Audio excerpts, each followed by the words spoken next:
Bowling at Harrison Bowl up in Harrison, Ohio. We'll pick up our first match between Steve Miner and Doug Henderson, already in progress. And Doug Henderson very comfortable in the right lane. Let's see if he can tack a strike on here, and if he does, we'll be dead even through 3. Interesting talking to Henderson before the match. You ask him how many practice games a week he gets. He says, not that, or he said, not enough. Too many. As we said, comfortable in the right lane, match all tied up, 3rd frame. Bowlers are exchanging lanes that they're comfortable on. Now Doug, if he, here you see it, the score is tied up, both players with a strike working. If Doug solves this left lane, we're going to have a shootout from here to the wall, I'm sure. The winner of this match goes on to play in Game 2, Kevin Hayes. Hayes we saw earlier in the year. And then the winner goes on to meet 2-time defending champ and some of the best bowling we've seen in a while on this show, Greg Lothian. As you see, Doug Henderson challenging that fact with the strike here in the 4th frame. Now, Steve Miner, let's get a shot of his hand position if we can. He tucks his little finger. Now, we really don't see him tucking his little finger under right there. Now, that's not the recommended way to throw the ball, but a lot of people do it for comfort's sakes. It does help you rev the ball up a little bit more, but down the road, when you get old and feeble like me, your knuckles are going to hurt. Well, fortunately, he hasn't reached that point yet, Bo, so Steve Miner with a strike in the 4th. That was an excellent shot.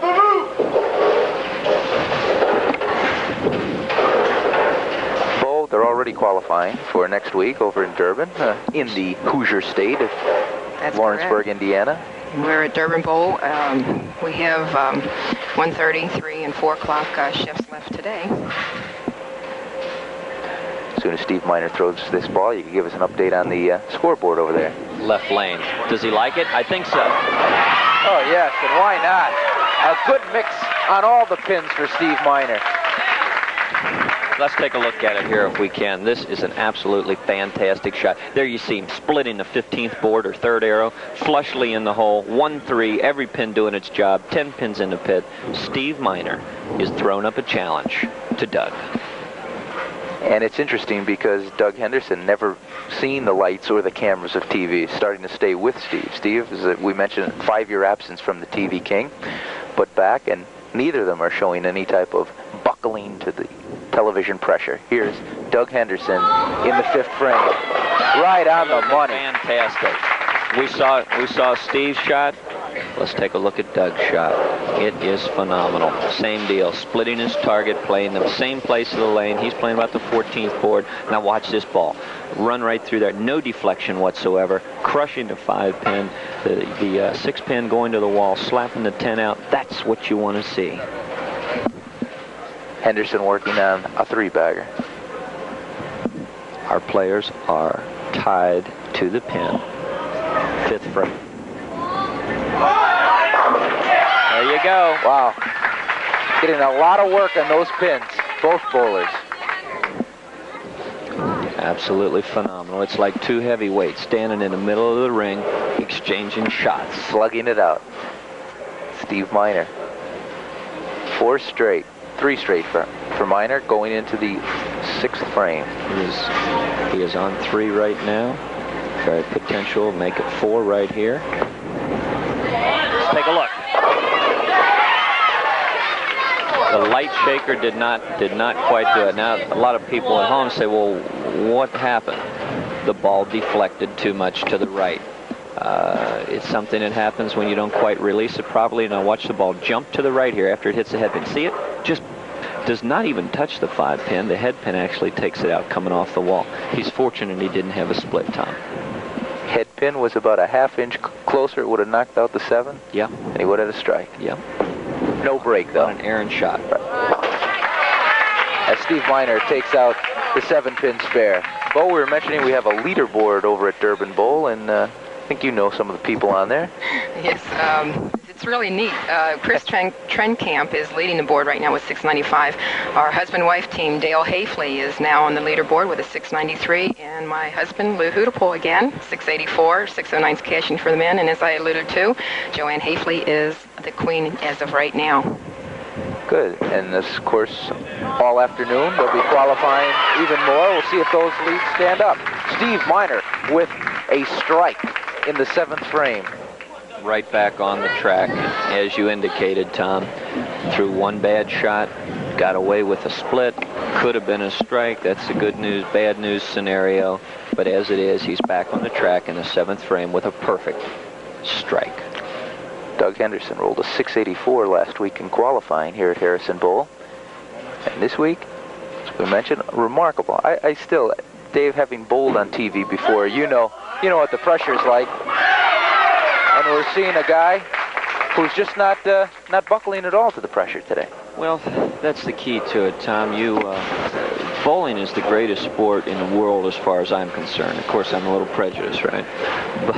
But it's one of the very few games where you have no opponent other than the guy that's sitting right up there in your head trying to distract you.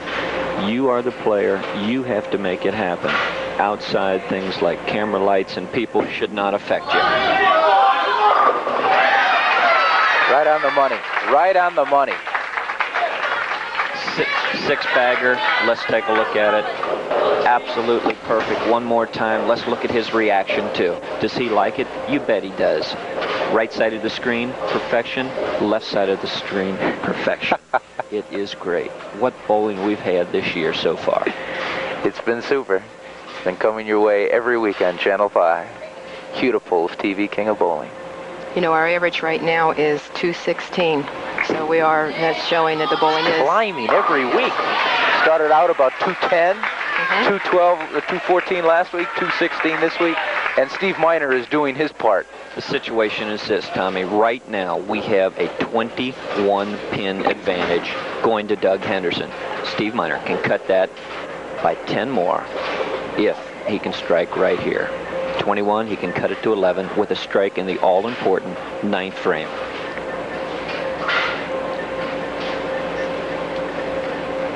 Big shot for this man. Got to have it.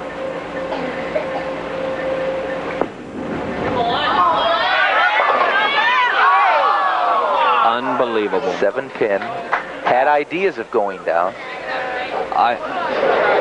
I'm speechless. He threw a great shot in a critical situation. Now watch him. He really gets bad break right there. The head pin that normally takes out the 7 goes to the wall and comes off so quickly.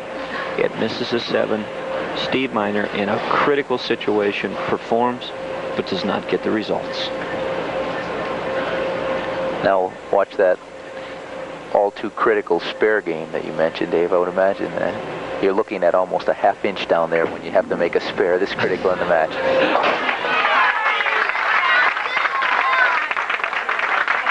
We taped some tips, as a matter of fact, the other day, and we will talk about 1-pin spares, Tom, and we'll show you that really the ½ inch you look at is not a ½ inch. There you see the lead right there. Doug Henderson with a strike right here will sew up the match. Match is mathematically not over yet, Tom. We can only kind of add things up and see what's going to happen. There you see the culprit that stopped it, the 10-pin, a weak shot. It was kind of a prevent defense kind of shot.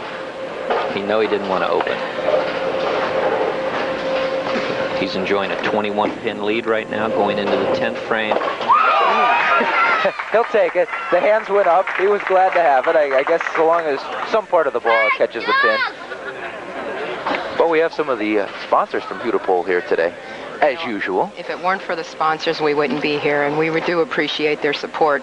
We'd like to thank the Pepsi-Cola Bottling Company for being with us the first 6 weeks, and we hope to see them back. Also from Hudepohl, we have Al Canturo and Bob Casey, who are our Sunday morning regulars. They're always the cheerleaders here, and they're seeing a fine match by this man, Doug Henderson. Now well, it's over. It is over. Even if Steve strikes it out in the 10th frame, he would lose by a pin if Doug Henderson walked off the lane right now. I guess that's pretty final. Boy, I guess so. I don't think you could get any more final than that. Here's Doug Henderson putting the finishing touches on his first win.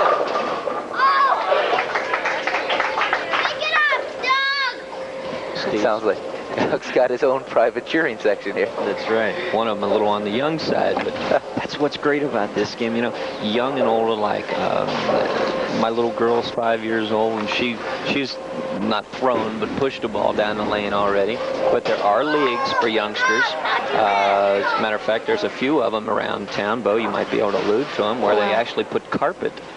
Yeah, they do. They put carpet down on the lane, and the bowlers do not have to throw the ball the entire length of the lane. But, you know, the kids have tournaments, too. I know. And the YABA doubles just finished up, and I'm so proud because my son and Ryan McDonald from Stumps Lanes won the Bantam Division.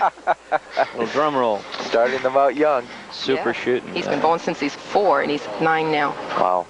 It's a fantastic game. And on the other hand, we've got people that, I think I read an article in the Bowler's Journal, that there was a 95-year-old man that bowls weekly, and he's still averaging in an area where he can be proud of it. There you see the score. Steve Miner, if he strikes, 226, but to no avail. Doug Henderson is the man that will go on to the next match, Tom. That's right. He'll meet Kevin Hayes coming up in game number 2. This just for the pinfall for Steve Miner. And not a bad day for him. Henderson had a super match, 248, keeping the average well above what we've been averaging at 216. So the first match is history here, and the Hudepohl's TV King of Bowling will go into game 2, but recapping, Doug Henderson, a 248, 224 winner in game 1. He'll take on Kevin Hayes when we come back on Hudepohl's TV King of Bowling.